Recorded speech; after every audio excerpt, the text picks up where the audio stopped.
तो युद्ध के 34वें 35वें दिन आते आते बिल्कुल युद्ध का जो स्वरूप है, रूप है, बदल गया है और ईरान को कहीं ना कहीं अपर हैंड दिखाई दे रहा है मिलता हुआ इस युद्ध में। जी हाँ, बात करें अमेरिका, ईरान और इजराइल युद्ध की। अमेरिका और इजराइल ने 28 फरवरी को ईरान पर हमला किया था और अब जाकर तेहरान ने उनके विमानों को मारना गिराना शुरू कर दिया है। इससे पहले भी ईरान ने कुछ मौकों पर अमेरिकी विमानों को ट्रैक करने की बात कही थी और उसने मिडिल ईस्ट के एयर बेस पर जरूर अमेरिकी अवाक्स विमान को गिराए थे, लेकिन F-15 लड़ाकू विमान को ईरान के अंदर गिराना एक बहुत बड़ी बात होती है। ये एक बहुत ही एडवांस फाइटर जेट है और इसे ट्रैक करना और इस पर सटीक निशाना लगाने के लिए जिस टेक्नोलॉजी की जरूरत होती है, कम से कम वो ईरान के पास अभी तक तो नहीं थी। इसलिए सवाल ये है कि आखिर ईरान ने अचानक ऐसा क्या किया कि एक के बाद एक अमेरिकी फाइटर प्लेन हो या विमान हो, वो जमीन पर धराशायी होते दिखाई दे रहे हैं। तो आखिर ईरान ने अचानक अमेरिकी विमानों को कैसे गिराना शुरू किया, इसे लेकर अब सवाल उठ रहे हैं। एविएशन एक्सपर्ट का मानना है कि ईरान ने बहुत ज्यादा संभावना है, ठीक है, और अमेरिका के इस एडवांस फाइटर जेट को गिराने के लिए पैसिव इंफ्रारेड डिटेक्शन सिस्टम यानी कि PIR तकनीक का इस्तेमाल किया है। ये एक ऐसा तरीका है जो पारंपरिक रडार सिस्टम से बिल्कुल बताया जाता है कि अलग है। हालांकि अभी भी इस बारे में पूरी जानकारी साफ नहीं है, लेकिन मिलिट्री एक्सपर्ट का मानना है कि ईरान के लिए पारंपरिक रडारों से अमेरिकी जेट को निशाना बनाना बेहद मुश्किल है। यानी उसके जो रडार हैं वो इतना बड़ा काम नहीं कर सकते कि अत्याधुनिक अमेरिकी विमान को इस तरह से धराशायी करते। ABC न्यूज की बात की जाए तो ABC न्यूज की एक रिपोर्ट के मुताबिक ईरान ने अमेरिकी F-15E स्ट्राइक ईगल को गिराने के लिए शायद पैसिव इंफ्रारेड डिटेक्शन सिस्टम का इस्तेमाल किया।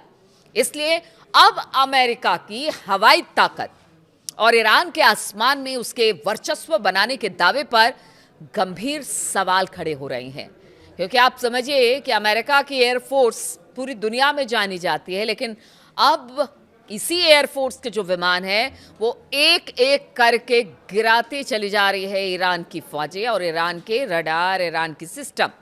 ईरान ने अमेरिका के A-10 फाइटर जेट को भी मार गिराया, जिसके पायलट को सुरक्षित अमेरिकी सैनिकों ने बताया जा रहा है कि रेस्क्यू कर लिया। F-35 को भी मार गिराया। तो आखिर ऐसा हो कैसा रहा है? अगर रक्षा और खुफिया मामलों के विश्लेषक का ब्रायन एलन की ऑनलाइन एक ट्वीट को साझा आपसे करें तो उसमें उन्होंने साफ तौर से लिखा है कि पैसिव इंफ्रारेड डिटेक्शन सिस्टम से कोई रडार सिग्नल नहीं निकलता है। अमेरिका के इलेक्ट्रॉनिक वॉरफेयर सिस्टम ना तो इसका पता लगा पा सकते हैं और ना ही इसे जाम कर सकते हैं।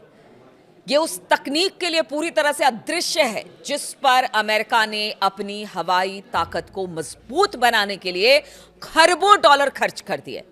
आसान भाषा में अगर आपको समझाए तो पारंपरिक रडार को अमेरिका फाइटर जेट बहुत आसानी से पकड़ सकते हैं और उसे खत्म कर सकते हैं, लेकिन पैसिव इंफ्रारेड डिटेक्शन सिस्टम वो तकनीक है जिसे अमेरिकी फाइटर जेट पकड़ नहीं पा रहे हैं। इसलिए सवाल यह है कि ईरान के पास आखिर ये आया कहां से? अगर ये पहले से था तो अभी तक इसका इस्तेमाल ईरान ने क्यों नहीं किया? पैसिव इंफ्रारेड डिटेक्शन सिस्टम आखिर होता क्या है और अब ये किस तरह से अमेरिका के गले की हड्डी बन गया है?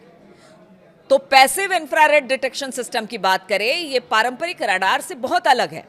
पारंपरिक रडार आधारित जो प्रणालियां होती है उसके बिल्कुल उलट पैसिव इंफ्रारेड डिटेक्शन विमान, जो कि गर्मी निकलती है और इसके इंजन से जो धुआं निकलता है उससे विमान को ट्रैक कर लेता है। आप सोचिए कितना उच्च तकनीक का ये पूरा मामला है। इस तकनीक के तहत विमान का पता लगाने के समय कोई इलेक्ट्रॉनिक संकेत नहीं निकलता। इससे इलेक्ट्रॉनिक वॉरफेयर के जरिए इसे जाम भी नहीं किया जा सकता है, यानी चाह कर भी अमेरिका कुछ नहीं कर सकता है। और यही वजह है कि उसके विमान गिर रहे हैं। F-15E जैसे आधुनिक अमेरिकी विमान फ्लेयर्स, चैफ और सोफिस्टिकेटेड इलेक्ट्रॉनिक युद्ध सूट जैसे एडवांस टेक्नोलॉजी से लैस है। और अगर ईरान के पास कोई साधारण रडार रहता तो शायद उसे कब का खत्म कर दिया गया होता, यानी ध्वस्त कर दिया गया होता।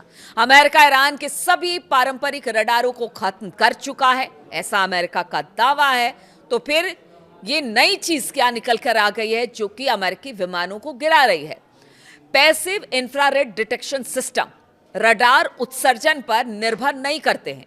वो कई ऐसे पहचान और जैमिंग तंत्रों की पकड़ में नहीं आते जिनका मुकाबला करने के लिए पश्चिमी देशों ने अपने विमानों को डिजाइन किया था। यानी किसी रडार के संपर्क में ये नहीं आते हैं, इनको कोई पकड़ नहीं सकता, ना ही इनको कोई जाम कर सकता है, और ये अपने टारगेट को हिट करते हैं। और इसके लिए अरबों खरबों रुपए पश्चिमी देश खर्च भी कर चुके हैं, लेकिन अब उसका फायदा क्या, जबकि कुछ काम ही नहीं आ रहा।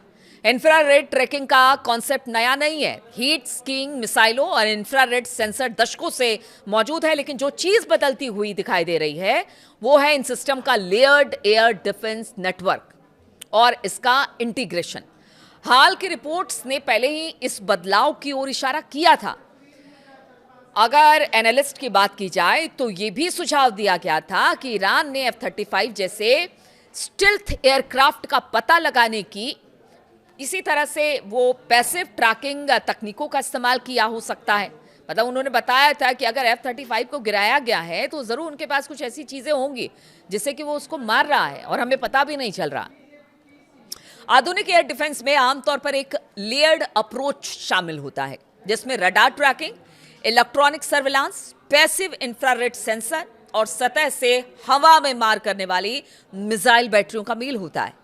रिपोर्ट्स बताती है कि ईरान ने कई सिस्टम का इस्तेमाल करके एयरक्राफ्ट को इतनी देर तक ट्रैक किया होगा, उसे मिसाइल से मार गिराना मुमकिन हो सका होगा। और इस तरह के सेटअप में पैसिव इंफ्रारेड ने एक साइलेंट ट्रैकर के तौर पर काम किया होगा, जबकि दूसरे सिस्टम ने टारगेटिंग को और बेहतर बनाने में मदद की होगी।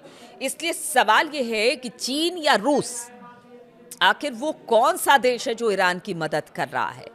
अब वो देश चाहे कोई भी हो, लेकिन आप समझिए कि अमेरिका के लिए अब यहां से कितनी मुश्किलें खड़ी हो गई हैं कि उसकी एक एक कर विमान गिरते चले जा रहे हैं, चाहे वो F-35 हो, F-15E हो या A-10 हो। मतलब आप समझिए कि एक एक करके अब विमान गिर रहे हैं। तो इसके पीछे कौन है? चीन है, रूस है, क्या है, कैसे है? लेकिन अब अमेरिका को इस पर सोचना होगा, क्योंकि जहां पर वो 2-3 हफ्तों में निकलने की बात कर रहे हैं, अब अपर हैंड ईरान के पास है। और ईरान जो है वो अपनी शर्तों के साथ खड़ा है। उसका कहना है कि आप शर्त क्या रखेंगे, हम शर्त रखते हैं और आपको उसे मानना पड़ेगा। और जब तक आप नहीं मानेंगे तब तक तो अब तो आप समझिए कि हमारे पास ऐसे सिस्टम है कि आपके लड़ाकू विमानों को भी हम खोज खोज के मार रहे हैं। तो सोचिए आगे आने वाले दिनों में और हमारे पास क्या होगा। और ये ईरान पहले ही कह चुका है कि हमारे पास कुछ ऐसी चीज़ें हैं जिसको कि हम समय समय पर दिखाते रहेंगे कि हमारे पास क्या है और किस तरह से इस युद्ध में हम अमेरिका और इजराइल को मात दे सकते हैं। तो उसी के तौर पर इसे देखा जा रहा है। अब देखना होगा कि इस पूरे मामले को लेकर, यानी जिस तरह से अमेरिकी फाइटर विमान गिर रहे हैं उसको लेकर अब किस तरह से मंथन चलता है। और डोनाल्ड ट्रंप के बयान का भी इंतजार रहेगा, क्योंकि वो बयान बहुत देते हैं। अब इस मामले को लेकर क्या बयान देते हैं, इस पर मेरी भी नजर रहेगी। बहुत बहुत शुक्रिया मेरे साथ इस वीडियो में शामिल होने के लिए।